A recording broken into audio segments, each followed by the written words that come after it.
Bismillah ar-Rahman ar-Rahim, and welcome to the second lecture. I hope you've been revising the previous lectures. If you remember, in the last lecture we were talking about HRD and strategic HRD, and we also have revised some basic concepts of HRD since our first one or two lectures. Today lecture we try to understand a very important concept, which is directly or indirectly is very much relevant to human resource development. As you remember that in last lecture we discussed that human resource development primarily uh, covered the area of training and also the development part. Almost you can say 60% of it is relevant to the training part of employees, and training in terms of training employees for their skills, for their attitude, for knowledge, and for their abilities. And when it's come to training and when it's come to the development component of HRD, I believe very basic thing that we need to understand today is that how this um learning at individual level, that we will try to cover some of the important phenomena, such as what actually learning is, uh, what are the different ways human uh, uh, they learn, uh, and because employees, without saying it, employees are human, and if you can understand that how these humans learn, what are the different ways of learning, what are the different types of learning, and what actually what type of research has been done on this topic of learning, and from we can learn out of it that yeah, we can learn out of it, yeah. So today we will talk about this very word that is called learning. Let's move on to the topic. Uh, I know you will have a lots of definition in your mind, that what actually learning is. In our journal life, whenever you attend a lecture, you say you will see students saying that, okay, I have learned this today. Whenever you will whenever you will have experience of life, I would I would say that, okay, Naveed Anwar has learned uh, this from that experience of my life. So this word learning, if you see, is a uh, uh, word that we use in our daily life quite often. But what actually is the definition of this word learning? And to summarize it, I have gathered three very important definitions of learning from literature, from the seminal work research, are those researches where this term was coined in initial stage when people started the word learning. uh, they define this word in this way, like in the first definition they're saying the process of gaining knowledge and expertise. uh, Learning is something when you gain a knowledge, and knowledge, by the way, is uh, collecting information, different type of information. When you collect them and you make sense out of it, you use that information for your daily life. We call it knowledge. So when someone gain knowledge, for example, you didn't know how to prepare a balance sheet, and very fine day, you attended a lecture, and you learn how to prepare a balance sheet. You learn how to prepare a business plan. So that means you gain the knowledge in that class, and eventually you use that knowledge to do your assignment. So you were involved in that learning. So one element of the first definition is that when you gain knowledge, is it called learning. And then expertise. Expertise are more on hands-on experience of doing something. Yes, this is also called learning. When you develop your skills, when you learn how to work on Excel, when you have learned how to use SPSS, when you have used NVivo and you have learned how to do qualitative research, different softwares, you're developing your expertise. In a way, that is also knowledge, but we can categorize knowledge into different portions. So yes, learning is when you gain theoretical knowledge and when you gain practical knowledge of something, hands-on practice. This involves learning. The second definition, which is a bit more elaborative, it said that learning is a process of acquiring new or modifying existing knowledge. That means you already have some information. If you add more information to the existing information that you have, that is also learning. Something that you have already learned is already there in your brain. So yes, knowledge is about acquiring new or modifying. Uh, you have learned something, and suddenly you saw a news article, and your view will change. Your set of information that you have in your mind, that will change. So whenever you read new book, whenever you listen to a new perspective, whenever you will read an article in a research journal, maybe your way of thinking will change. The existing knowledge will change. So yes, I totally agree with this definition. Very solid information that acquiring new knowledge or modifying existing knowledge. This is something we call learning.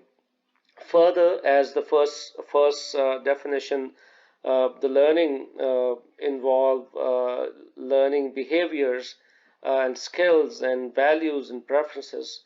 We do learn behaviors by the way our actions. We are moving towards bit high end definition of learning. Behaviors are also being learned by humans. So it's not only theoretical information, it's also the things that you see, the actions that you watch in life, that also involve in learning. So behaviors are the actions around us, the actions performed by the boss, the action performed by our parents, the action performed by our elders, the action performed by our managers. So whatever we see around us in shape of actions, we also can learn out of those behaviors. Skills, definitely. When you learn, as in the previous definition, the expertise. When you learn to work on a new software, you are basically involved in learning. You learn values also. What actually values are? This is not a new term for you. Value, you remember, these are the set of standards, the set of principles that you have in life.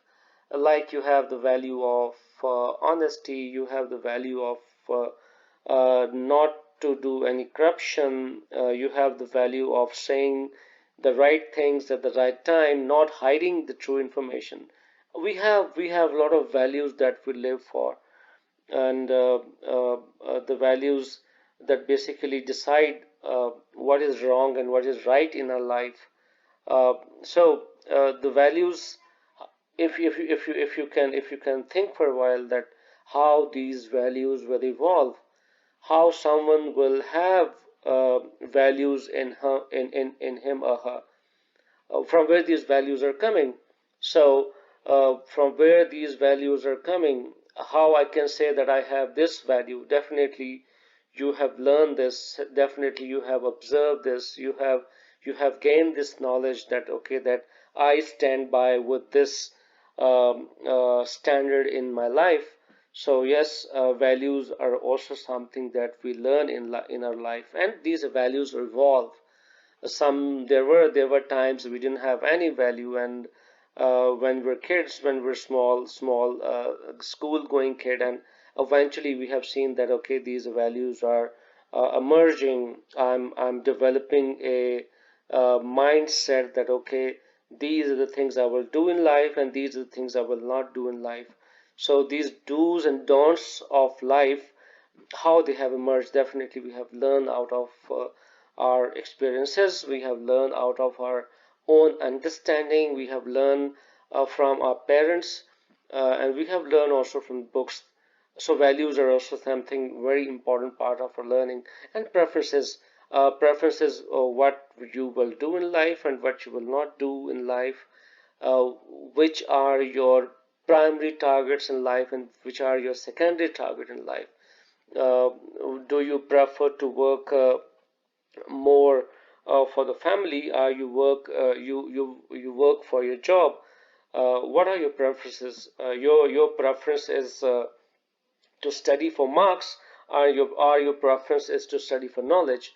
So if you see, even in our student life also, we have preferences. We have some of our decisions are more important than other decisions.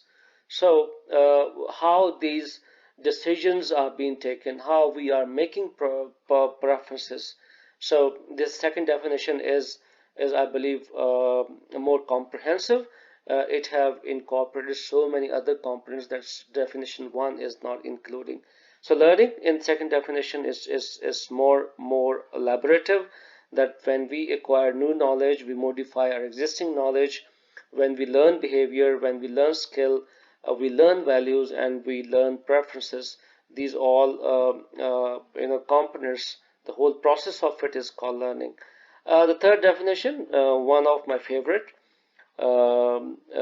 it is said that it being consciously and unconsciously involved in activities. Now, this definition is introducing another new terms, consciously and unconsciously. Uh, uh, that mean learning will be happening to us uh, without knowing, that we will not know, and slowly and gradually this learning thing is happening to us, that there is something happening within me, there is something happening within my mind. So unconsciously human beings, they learn. And yes, we learn consciously. Consciously mean knowingly.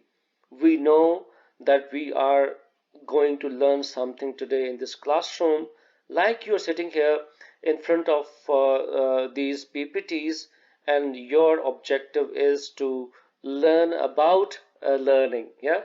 So when you formally make an attempt to understand something, you make a formal attempt to learn a skill, understand a behavior, to develop something in you, that could be your decision making, that could be your IT, that could be your accounting skills. You're consciously putting effort to learn something. But uh, very interestingly, this definition says that okay, we not always learn knowingly, but sometimes we don't know even. And this unconscious knowledge is happening to us, unconscious learning is happening to us. So it is very important definition, which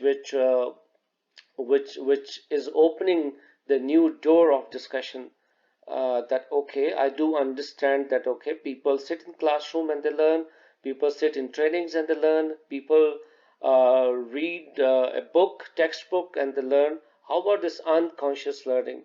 uh, and this will open up more uh, avenues of discussion in our upcoming slides. So this conscious and unconscious learning, what eventually it will do, it will involve in in changing our behaviors. When we learn consciously and when we learn unconsciously, the outcome of this learning would be what? It would change our behaviors such as our actions. When we learn how to do presentation in class, we are involved in conscious learning. And when we are riding our bike and we are roaming around on the roads of Larkana and Karachi, and we observe people, we observe things happening around us, and those scenes, those pictures will stick to your mind, and unconsciously you learn how a rediwala has arranged the fruit, how people are selling goods in the market, how people are negotiating, how people are having conversation. So even in the market, when you go out and you see things happening, that experience of observing things, that experience of shopping in a shopping mall will teach you so many things in life. So this conscious learning and unconscious learning will definitely make a change in your behavior. Uh, you will change the way you talk to people by attending a personal management class, and even watching people outside your classroom, that how people are talking. You try to imitate them, try to when you will listen to speeches, when you watch a movie, that movie will have impact, and you will start talking, you will start presenting the way you have watched someone in the market, in a movie, or maybe in your family. So not only classroom learning, but the learning outside the class will have change in your behavior.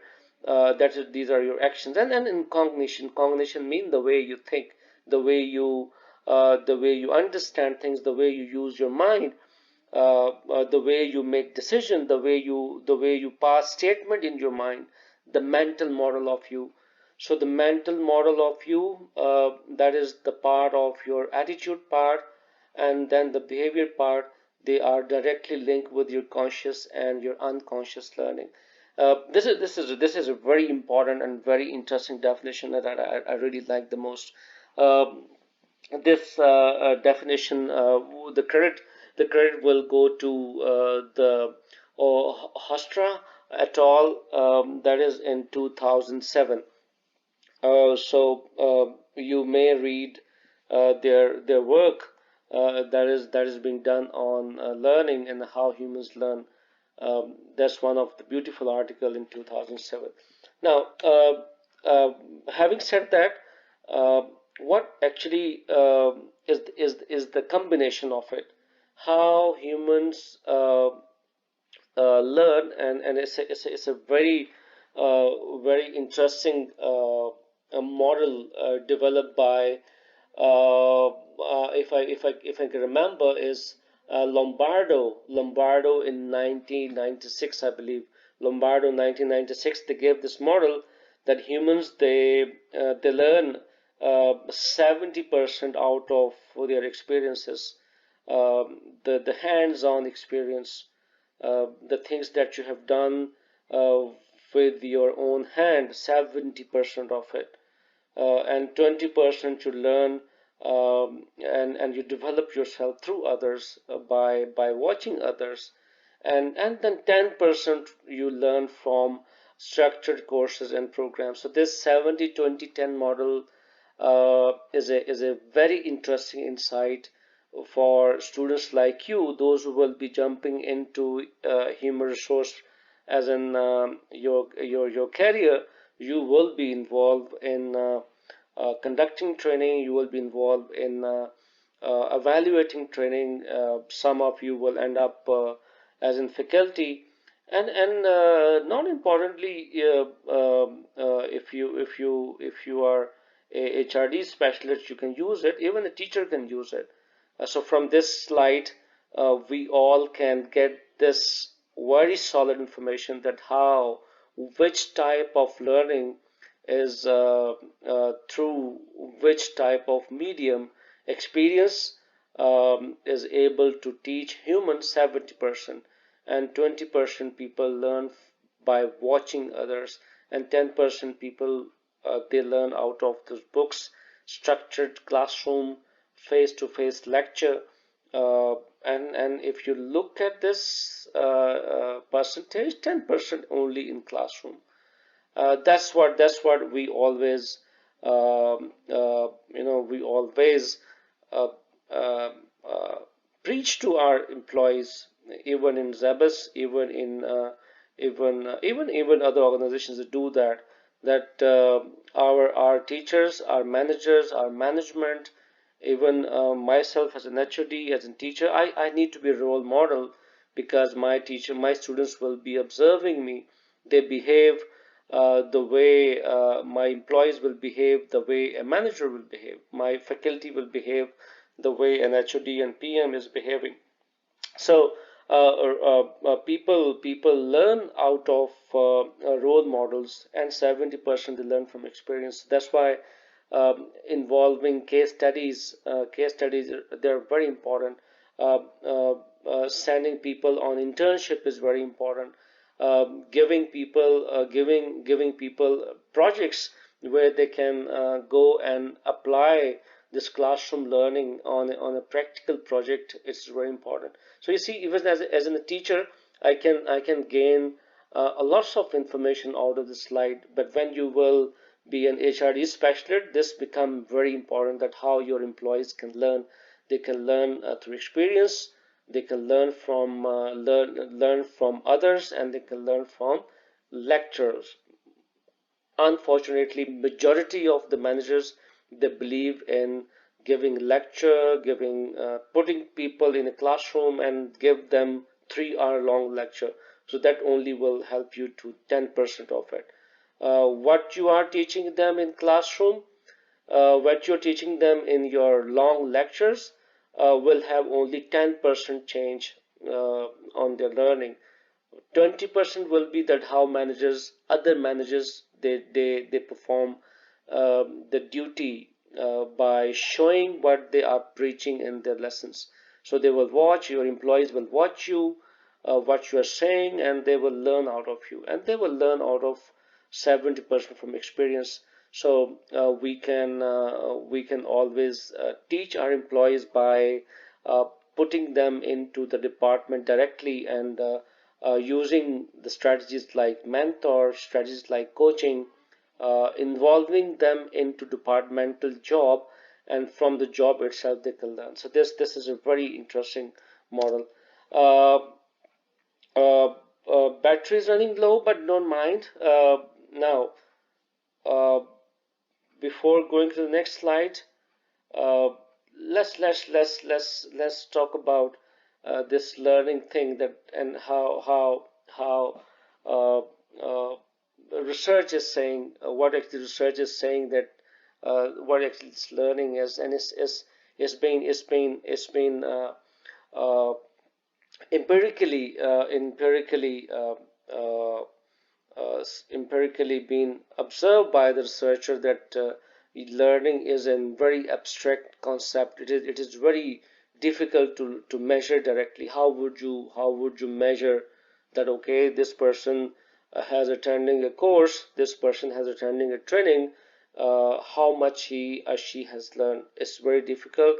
Uh, the only measurement you can have is from the change in their behavior. If this is also from the literature itself, if someone has learned something and you want to gauge it, you want to measure it, you can only gauge the level of learning from the change in the behavior of that employee. If the behavior is not changing, that means something you were preaching has not made an impact on that employee.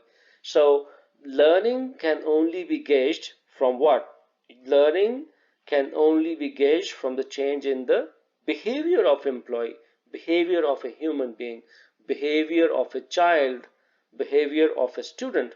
If the student behavior is not changing, and you are claiming that our students are learning something of value, I wonder how you are gauging the learning part. uh, grades are not the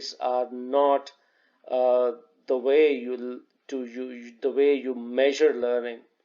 It's one way, I would say, a very important way of measuring learning, but unfortunately grades can be a misleading criteria to gauge learning. Okay, this is something very much inferential. You can see these changes, and you can infer only. Changes are subject to discussion. For someone, I can see a change in employee, and for someone, that change is not there. So now we are coming to the conclusion of this slide. Very important, that how learning can be measured. So you need to understand, learning is something which you cannot directly measure. That you can, the way you can measure the weight of a human, the way you can measure the age of a human. Learning is an abstract concept, and is something variable, which do not have a yardstick, which we do not have a measure of measuring the learning. We can measure it through different questionnaires. We can measure it through different scales, what you say in research, and we can measure learning in our employees in terms of our HRD perspective, from the behavior of employees. And one thing you need to remember, that the change, if the change is there, a change is not there, that you something that you have to infer. You have to observe a person and see that how much your employees are learning out of your training program. And then this change of behavior can be performance. Don't forget that we are in HRD. Change in behavior, we are not talking about, we don't want people to be good human only, we want people to perform. So performance is a behavior. If after attending a training, employees are performing better compared to last time, that means there is a change in behavior, and learning is making its way. The current literature, the contemporary literature in 21st century, they are saying that okay, we have to move from training to development of learning capabilities. Very interesting concept, that okay, training is something is there, but rather than focusing on training your employees, why not to focus on developing learning capabilities? What do you mean by learning capabilities? The capability of a human to learn new knowledge, the capability of a human to learn new skill, the capability of a human to learn new behavior. So if your focus is on learning, eventually things will be much better. Now these two things are interrelated, training and learning, but the perspective of learning capability is larger than just providing training to the employees. So we need to train our employees how to learn. We need to share with them what actually learning is, and we need to teach them that how they can make this process of learning new things a lifelong process, so they can be fully aware with it. Kirkpatrick has given this model that okay, where learning fit in, people are satisfied. That means people those who are sitting in the training, they are satisfied with the training or not. How much satisfied they are? Either they are learning something out of your training or not. And then this training, how it's linked with the change in behavior. And then behavior, what do you mean by behavior? That is the expected outcome, that the performance, the outcome of your behavior. So this whole slide is based on the Kirkpatrick model. If you want to learn more, you want to learn more, you can definitely go back to Kirkpatrick model and read more. So the summary of this slide is that learning is an abstract concept, difficult to measure. You cannot measure it directly. Uh, Possibly you can measure it with the change in behavior of employees, and that change in behavior of employees, as I said earlier, it is the change in their performance level. If the performance level is changing, that means the learning is making this impact. If they're attending trainings, you are giving them long lecture and you are giving them experiences, you are also trying to do a role model, and performance is not changing, that means something is really wrong. So hopefully you are with me now. Till now we were talking about what actually learning is. We discussed 70-20-10 model, and we learn uh, how to measure learning and how learning is linked with change in behavior. Okay, we take a break and we see you in the next part. Thank you.